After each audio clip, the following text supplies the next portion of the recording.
Okay, this is gonna be a little different. So, some of you follow me on our Firebird Facebook page, and you might have seen we've had some issues with the truck, and small issues, you know, like we had an injector clip go bad. It is an L5P. It does have like 275,000 miles on it, so she's definitely up there, and I've had complaints about the ride quality, especially in the back when we're loaded, and our trailer system is a little heavier, you know, since we added about 1,000 to 1,200 pounds to it for the compressed air storage bank system and air compressor. So even though I've done quite a bit of work to get a lot of the nose weight down on the trailer and move it back, there's still some other things I want to try to do, like I may try remounting the compressed air bottles somewhere else in the trailer, and that'll help get more weight off, but they're kind of in between the front axle and the tongue of the trailer right now. Anyways, a complaint I've always had about this truck is the ride quality kind of sometimes is there, sometimes is not. And we took a trip out to Katy Dragway in Ohio, where we went through I-70 up in Indianapolis, and then we came down from Indianapolis down to Cincinnati. And that's not the only bad stretch of road in the country, but it was the breaking point. It was the point where I'm like, I got to make some changes. And so one of the changes we had made that was on that trip was we did a, sorry, all my fluff stuff's in the back here, and roadside peanut butter. But we did put a shocker hitch on the truck, which is kind of hard to see because it's dark in here. But we've got about 8,000 miles on the shocker hitch, and there are things it definitely helped with. And there are a lot of things that it didn't still. So I think what we're running into right now is we do have a Smart Air spring helper system on the truck. I'll see if I can actually, you know what I should do? I should grab a light. A light would probably help out a lot. Let's grab a light. Light, okay. So we do have airbags on the truck now. So we have Airlift or Air, I forget what it's called. One of the red and white logo brand company. We have one of their Smart Air systems on here where it had a magnet and a level sensor that's on the air side. It's on the frame rail. And that worked really good for a couple seasons. And then after that, we started to have, because I've had this truck for just over 5 years now. And I did airbags, I think, in year 1. First, I tried the Timbren. Actually, first I tried the Sumo bump stops, and then I tried the Timbrens, and then I did airbags, and then the RAS Ride Air systems came out, but I didn't put that on there because I didn't like that it didn't bring the truck back up to level. It just helps to increase spring tension when there's load on the truck. So I didn't buy that system to try. But anyways, the Smart Air system's been really good for several seasons.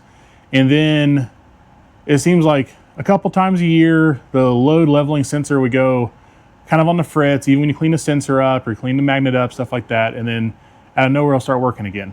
So there are a lot of trips where we're just mainly putting air in the system. And we've probably got 200,000 miles on the system now. And we're starting to get, it doesn't really hold pressure like it used to. We used to be able to put air in it for the day and get the ride back up on the truck and be decent for the day, you know, because we'll cover, 800,000 miles in a day sometimes. And now we want something, I want something better. And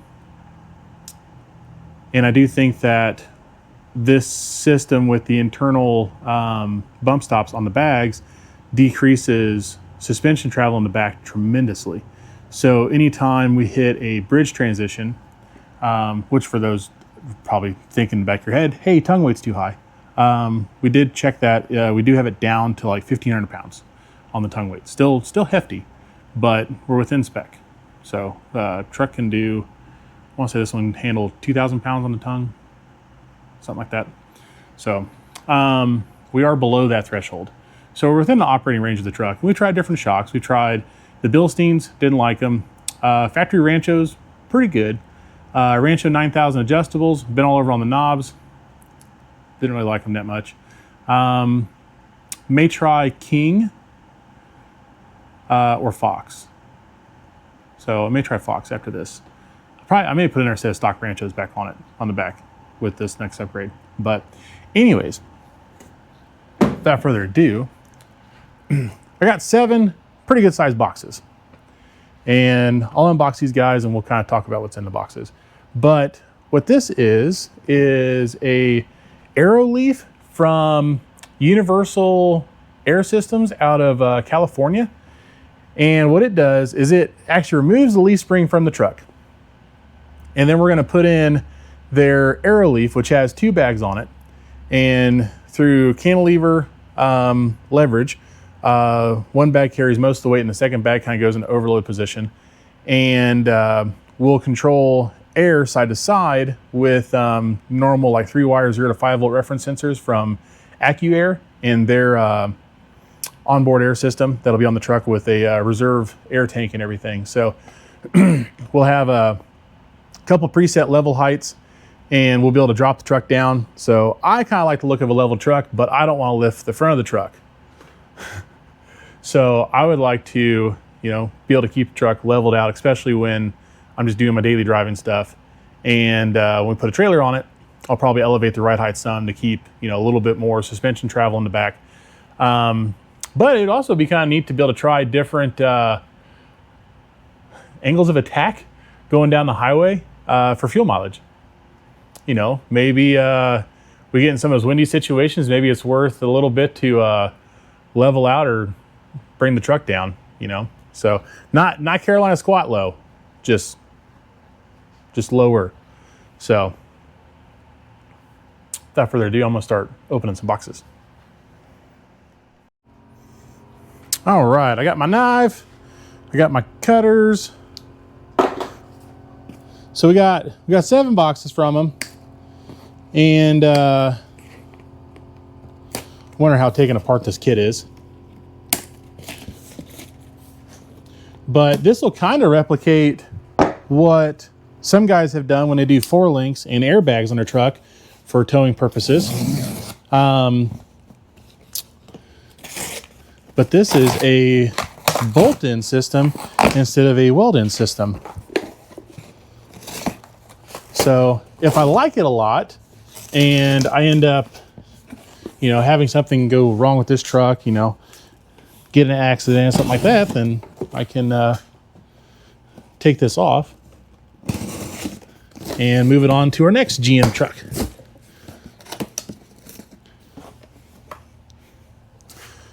I feel like there's gonna be a lot of boxes. Boxes on boxes on boxes. Okay.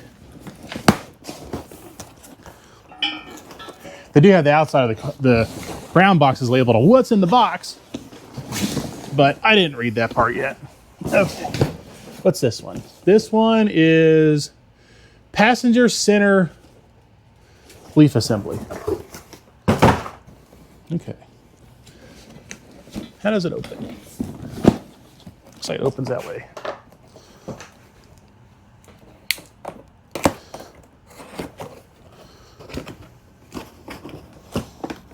Oh, that's pretty, that is heavy duty. I mean, it's gotta be heavy duty, but goodness. It's awkward, I know that much. It did not hurt my feet. Luckily, it's still in padding.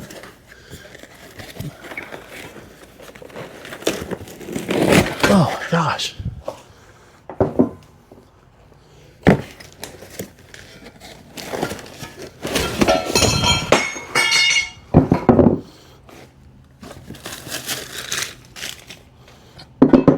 Megan's gonna be like, I hate these in-shot videos. It's so boring. I don't know what to keep.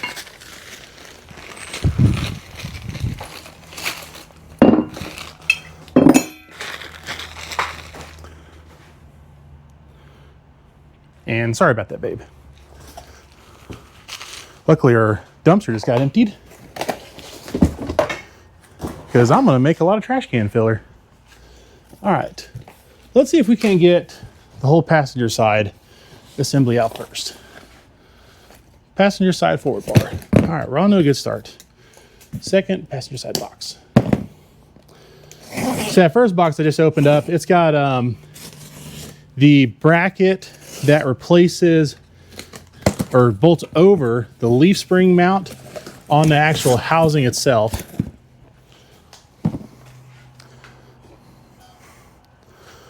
Yeah. So this area here will go on the bottom of the housing. There's an airbag pad, and this is one of the pivot joints for that leverage arm system. And then our airbag mount in the overload spring position on the frame. So, okay, next box. Let's see if I can take this one apart without so much awkwardness.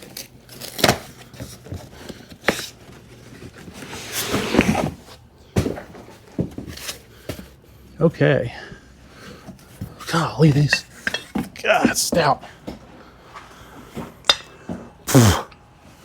That is some weight right there.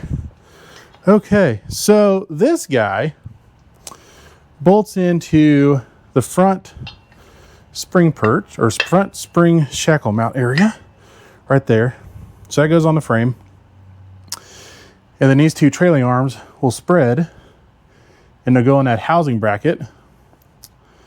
And this is where the second airbag sits.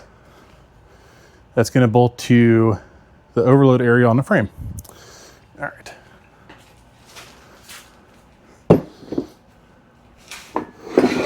Plastic cart's going to get a workout today, along with my back. Okay, so this is the passenger side rear trailing arm.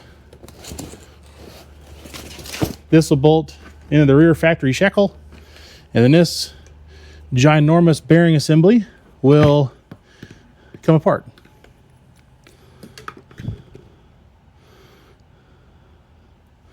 There's some dirt in there. Well, that's not good for life.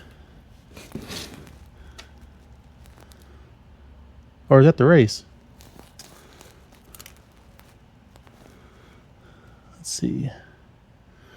Well, that looks like teeth to the race. Let's see. Is this supposed to be multi-piece? Nope. Don't think so. All right. We'll be giving them a call Monday. Get an extra bearing. Because I think this bearing's got a lot of work to do.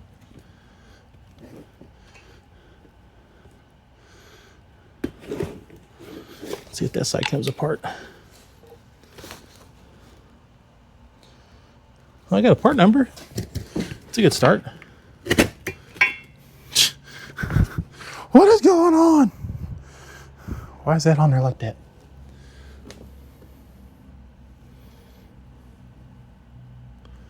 Okay. All right. No big deal. I already got a part number on the outside of this bearing, so I can find a replacement if needed. Looks like it takes two of these. I'm gonna go over here and very carefully put this back together. Assembled. This white grease looks like that Kluber grease I use in my front bearing assembly on my car. Just surprised that rear race just pops off of there. I don't feel like that's supposed to happen.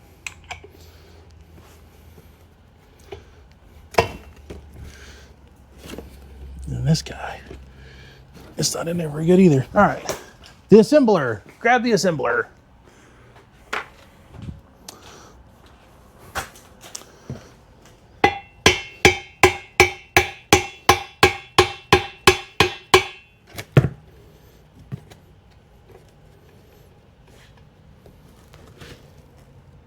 That one's kind of loose in there too.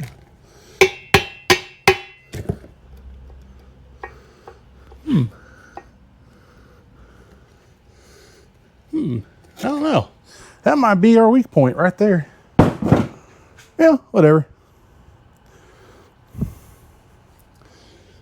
Okay, big arm.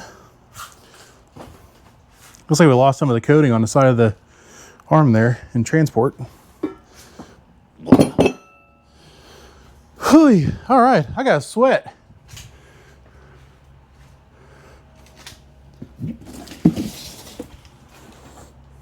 Getting hot and steamy.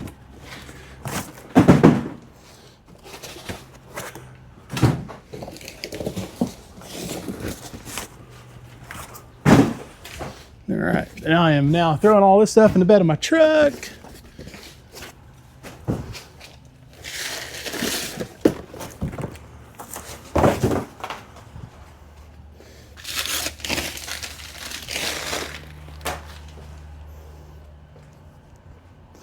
Phew.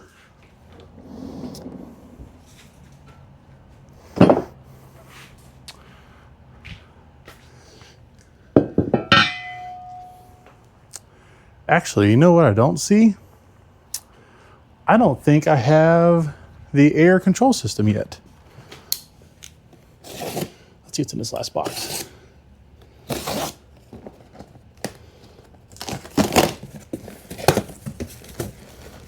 All right. Whoa. Let's see what's in here. Like this box has got bags. Let's see, what does it say? Last box. Doesn't say what's in there.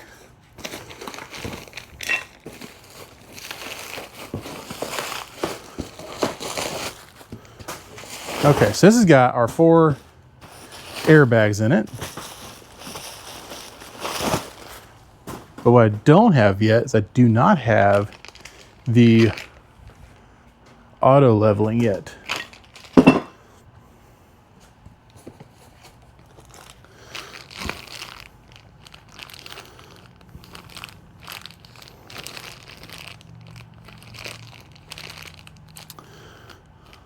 Okay, so I guess I could put it on and then I could use a different air source for now. But I thought I had everything. Well, customization be like this, right? I'm gonna go check some tracking numbers real quick.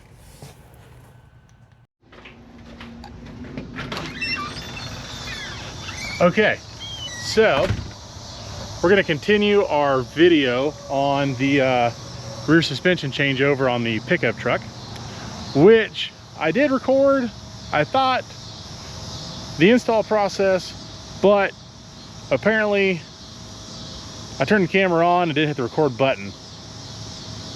My bad. So I missed all that. Okay, anyways. I got it done last night and drove it home. A lot of things I like about it. And I just got done with work here for the day. So I thought I would kind of go over some of the install stuff on it and my honest review so far on it. So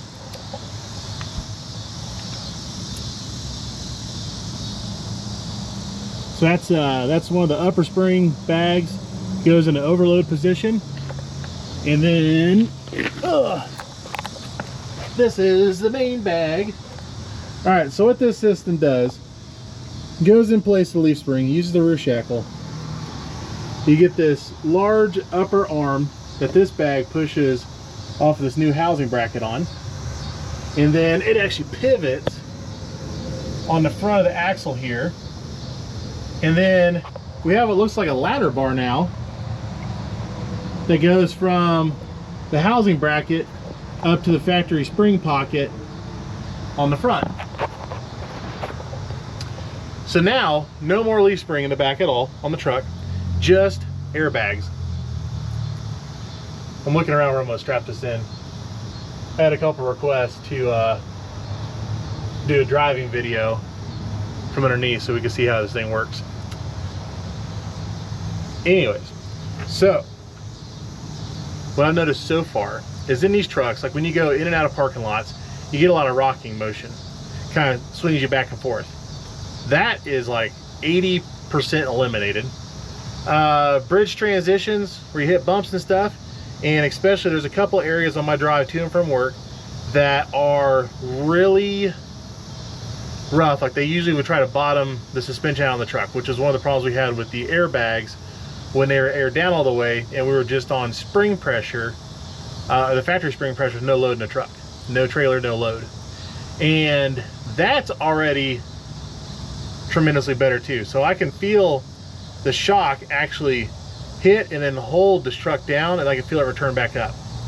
So that's really neat. So whatever shock I put on this system is going to help out tremendously.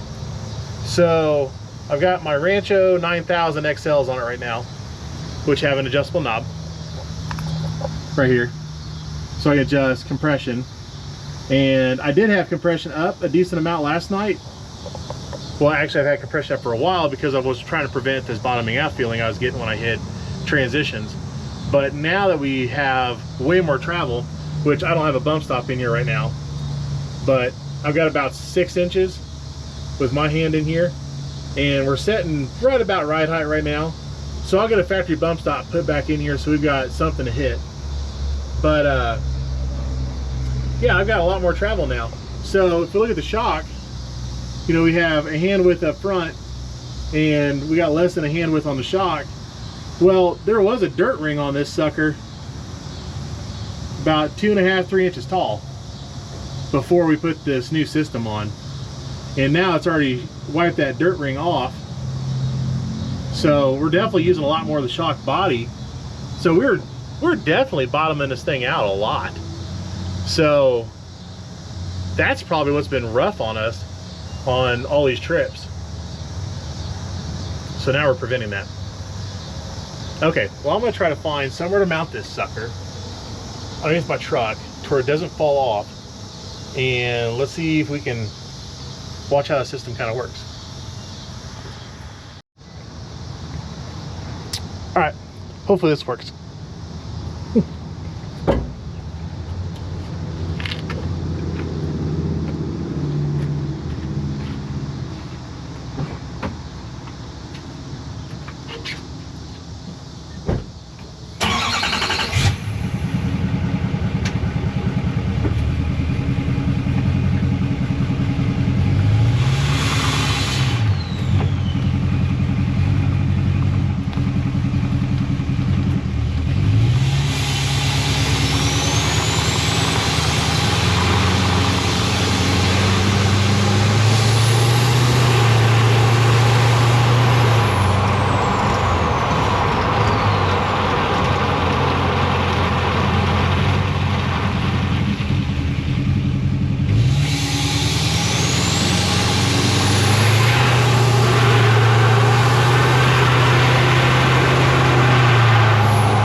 I'll put it out back and just, I mean, we don't know. If it's trash, certain trash. If it doesn't fit, I'll cut it apart. I don't think it'll fit. I probably should take it apart. I'll take care of it. Okay, well, luckily the camera survived. So, let's see, let's cut this off here. Clicky, clicky. Zip tied my wand. I don't have fancy tubes and stuff to attach this guy to on this vehicle, unlike my other one. Come on, get that tie. Got it. All right. Okay. Ugh. So on that drive, those are some of the bumps around the shop I hit every day. And usually I look like this going through those every day. But not no more. So now I feel them way, way less. So that is pretty sweet. Makes me happy. I'm excited to get this sucker on the road with the trailer and see how it really feels, especially on 70 highway and 40 or any Oklahoma road in general, and then most of your Texas stuff. It's rough out there, guys. It is rough. Rough. All right, well, cool. Hopefully you guys kind of enjoyed the suspension video on the truck. I'll give you guys more review time on that as I get some more miles put on it. But so far, absolutely digging the upgrade. And I don't have it on there yet, but I will have a self-leveling position system on the truck, so we can automatically change ride height based on a couple presets, which I would like to experiment with dropping the truck down now that we don't have to worry about bottoming out as easy. I like to drop it down, see if it helps with aerodynamics and fuel mileage. So, but for right now, I just got a single Schrader port that I'm putting air into. So both banks are linked, and that, from what I gather, that makes the system a little bit rougher. If I had each side separated right now, so basically when you compress one side of the truck, it compresses the other side, or extends the other side. So you kind of get hit on both ends. Versus if we go bank to bank, then when we compress one side, then it doesn't automatically transfer the air pressure to the opposite side, making for a rougher ride. So I'm anxious to get that system on, but I haven't. It hasn't shown up yet, but that'll be here hopefully sometime soon.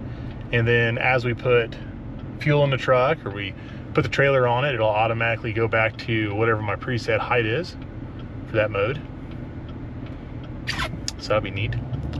Or I can do the any level kind of trick and air out and back up underneath the trailer, and then air up over my target height and pick the trailer up. That's one of the selling benefits of this thing. So, all right, anyways, over and out.